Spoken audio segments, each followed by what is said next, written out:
Hello everyone, welcome back to the channel. So here we are, Dino Fury, episode 2, Sporix Unleashed. Have you guys noticed they use the word unleashed in a lot of titles recently? I don't know. But here, let's just talk about the episode here. So, first of all, something I neglected to talk about in my review of the first episode is that the score of the show is pretty cool now. It's different. It's a different guy. I can't remember his name right now. I'll put him on screen. But he is the new composer for the series, and it has much more of a synth tech sound to it, which I really enjoy, and a lot of people seem to really be enjoying. If you look him up, he's actually the guy. He's done a lot of stuff, obviously, but the thing that jumped out to me when I first saw like his credits in the past was that he did Lab Rats, which was on Disney XD. And I was like, and as soon as I saw that, this was before this series started airing, I was like, oh, that sound would be good for Power Rangers, and it is. So that's cool. So let's talk about the episode itself. So it starts out with them practicing the morphing sequence, which is actually something I don't think they've ever really done. And speaking of the morphing sequence, before I forget, it's really good. Like, there were screenshots of a few different points. Not the coolest part of it, where they like twirl around in the morphing grid, but at a few different points in the morphing grid that had surfaced on Twitter a couple days before the episode came out, and people were all up in arms because they're like, this looks awful, look at this. And Simon Bennett, executive producer, replied to at least one of those tweets talking about how bad it looks, saying, I think you guys are really gonna like it when you actually see it happen in the episode.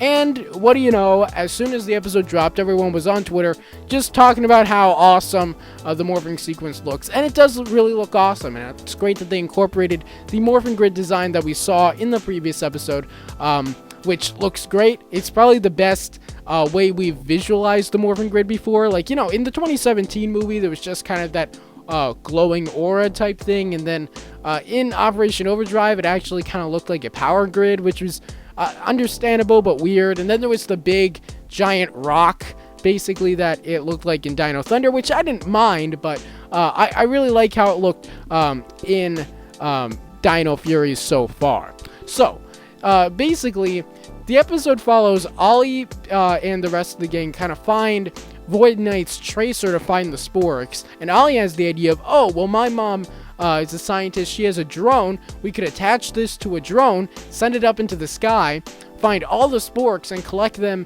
and stop them from ever growing.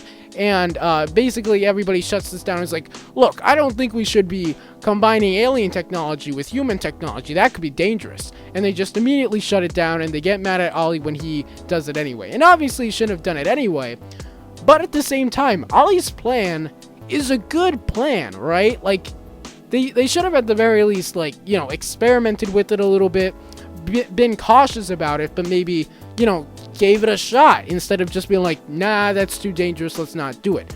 I think the Rangers and Solon could have handled that a little better, but, you know, we'll see. We'll see how it keeps going with the rest of the series. But overall, the Rangers are pretty good in this episode. It's pretty consistent with the last episode, and I think Zaito is pretty chill Red Ranger, which is kind of new, and Ollie's great. Amelia doesn't do a whole lot in this episode, but she's pretty good. It's cool seeing like just 3 Rangers in an episode, like a normal episode, which is the first time that we've seen that since technically Dino Thunder, which we only had one of those episodes, but I think we're gonna have at least 1 or 2 more that are just red, blue, and pink. So yeah, that's interesting. So after that, they end up going to what do they call it? Buzz Blast or something, which is like the BuzzFeed of that Universal place Amelia works at. And something interesting, a screen cap of this went on Twitter as well, and everybody went ballistic because they basically had this plot where they built this android, which I guess is going to be a recurring character in the series, that was built by Hartford Robotics, calling back to Andrew Hartford, the mentor and creator of the Power Rangers in Operation Overdrive. And that was a really cool callback, and everybody was talking about it on Twitter. And basically, just from that screenshot, I assumed like the whole episode would kind of be based around, like, as a subplot to the Ollie thing, because we knew that from the episode descriptions, that it would kind of be about that android running around, and it would just be a one episode thing. But she was only in one scene, and that didn't really wrap up the story of that robot. So I guess it's going to be a recurring thing, but that could be cool. I'm guessing if there is like a character that is pretty much purely comedic, it's gonna be that character, the robot. Can't remember her name. I think it's just like I think so. Jane is Amelia's boss. The robot is either J-Bot or like Jane Bot. It was kind of hard to tell, but I think it's one of those. Maybe it was like Borg or something. I don't know, but I'm looking forward to seeing how they handle that in future episodes. Then we end up having we get introduced to Mucus, who is a weird name for it. Weirdest name since Loogies, the Foot Soldiers and Megaforce. But we get Mucus, the new kind of I wouldn't say a general, but kind of, I think his counterpart in Ryu Soldier was like the monster creator, which they don't really need with the Sporix, essentially, though we'll kind of get back to that. And they are a recurring character. She is a recurring character, and teams up with Void Knight by the end of the episode. But basically, they do end up fighting the monsters. There is a fart joke that was like tied into the Sentai, which a lot of people on Twitter were like, "Oh, this is such a good joke. They handled it so much better than they have in previous seasons." Personally, I still felt kind of cringy. Felt like it was pretty cringy when I first saw it on while I was watching the episode, but it wasn't as bad as like previous seasons. And I'll kind of get back to fan reaction to Dino Fury at the end if we have time. We'll see. But yeah, so by the end of the episode, it's kind of the run-of-the-mill Ollie apologizes and everything, but it's not really as overt as previous seasons, and I think the lesson is handled really well. A lot of people, when they read the synopsis, assumed it was just going to be one of those teamwork things, of like, teamwork makes the dream work, and knowing is half the battle, and that kind of thing. But it was handled a little better here. It felt more like it was tailored to that situation rather than a very generic lesson for the season. Yeah, so by the end of the episode, we end with we get introduced to kind of the villain base of the season, which I was wondering about that, especially since it's because Void Knight, his goal is really to collect the monsters, which is a really interesting dynamic for the villains and Rangers to have with each other. That, like, it's not like normal where Void Knight would be like creating a monster and sending it at the Rangers for them to fight.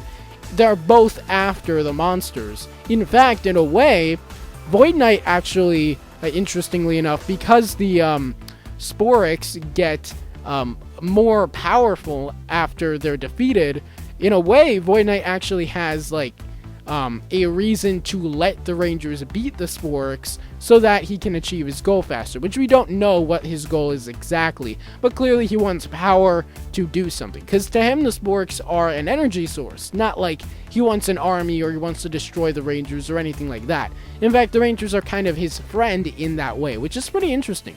But at the end of the episode, we do get introduced to Area 62, some abandoned military base that's kind of the villain base for Void Knight and now Mucus.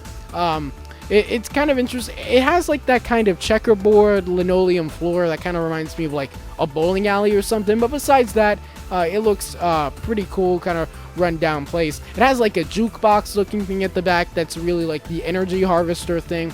It's kind of cool, and I look forward to seeing it used in later episodes. So, how much time do we have? I think we have enough time to talk a little bit about the fan reaction to Power Rangers Dino Fury in general. And I don't want to be a hater here, but like, okay, I really like the season so far, but I don't know, it feels like people are very overly are praising it a lot. On Twitter and in reviews I see, people are just like, oh, this is amazing. I don't feel that strongly about it, but I do think it's a very good season, and I would like to see how it goes later on. It's this weird dynamic with Power Rangers, because for the past few years, it's been nothing but hate after hate for episodes, where an episode comes out, and people just talk about how horrible it is, you know? And while there is definitely a step up in quality, I feel like, I don't know, maybe it's just because it's been like 5 years since we've had like a really solid Power Rangers season. But like, people are really like, oh, this season is so great, and it's good, but people are treating it like it's their favorite season of Power Rangers ever when we're 2 episodes in, you know. But with that said, I really like it, and yeah, I'm looking forward to what they do with it in the future. It was especially weird because like right before the premiere, everybody was hating on it. Everybody was like, oh, the trailer's so bad, and it's gonna be just like all the other Nick seasons before Beast Morphers, which was a little better than previous Nick seasons. And then as soon as the first episode came out, everyone was like, this is the best thing ever. But yeah, let me know your thoughts on the episodes and the season as a whole so far in the comments section below. Subscribe. I do these videos weekly, and I have daily videos about other things, so don't forget to subscribe for daily videos on the franchises you love, and I'll see you tomorrow. Bye.